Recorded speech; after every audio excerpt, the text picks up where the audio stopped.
Assalamualaikum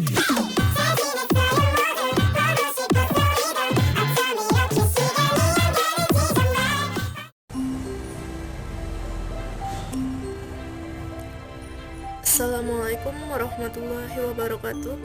Perkenalkan, nama saya Nurul Khotimah dari program studi Hukum Ekonomi Syariah semester 2 kelas siang. Baiklah, di sini saya akan memaparkan materi metode istinbat pada mata kuliah Ushul Fiqh dengan dosen pengampu Bapak Miftahul Rizik, SPDI, MPD. Baiklah, langsung saja ke pembahasan pertama, yaitu pengertian metode istinbat.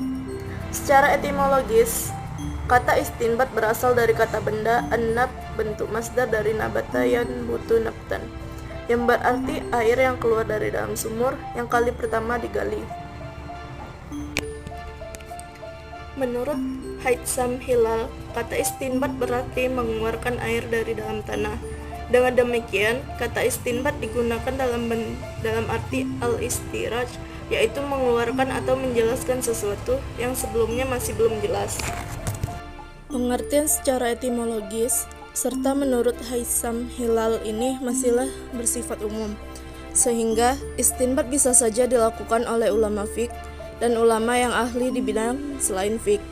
Oleh karena itu, pengertian istinbat secara terminologis harus dibatasi pada wilayah fiqh atau hukum Islam.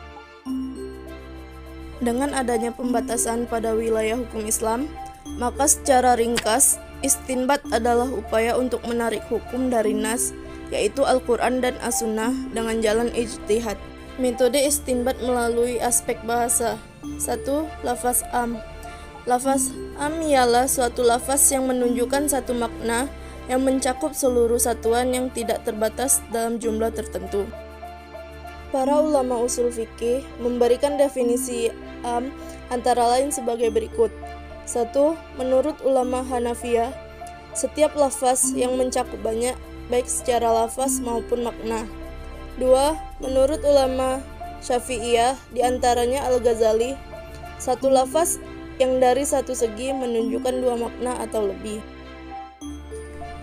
Dalam kaidah bahasa Arab, lafaz am disebut dengan lafaz umum.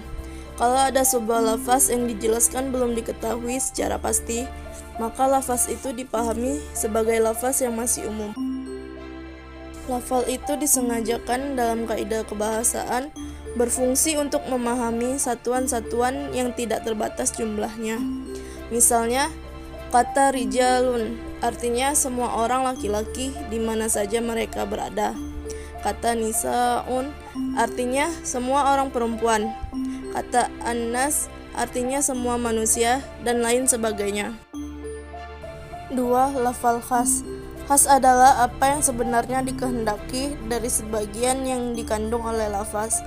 Sedangkan pengertian khusus adalah apa yang dikhususkan menurut ketentuan bahasa, bukan berdasarkan kemauan. Ketentuan lafal khas dalam garis besarnya adalah 1. Bila lafal khas lahir dalam bentuk nasyarah, teks hukum, ia menunjukkan artinya yang khas secara qat'i al-dilalah, atau penunjukan yang pasti dan meyakinkan yang secara hakiki ditentukan untuk itu. 2.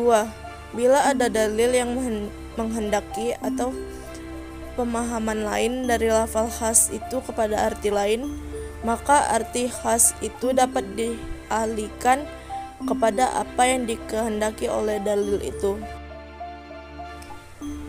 3. Bila dalam suatu khusus hukumnya bersifat am dan ditemukan pula hukum yang khusus dalam kasus lain, maka lafal khas itu membatasi pemberlakuan hukum am itu.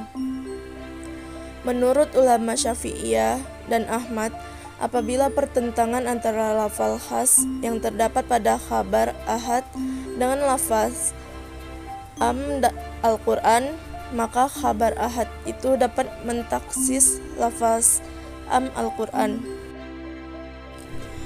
Baiklah, itu saja yang dapat saya sampaikan. Lebih dan kurangnya saya mohon maaf.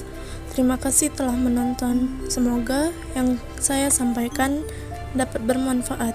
Saya akhiri, wabillahi taufiq wal hidayah. Wassalamualaikum warahmatullahi wabarakatuh.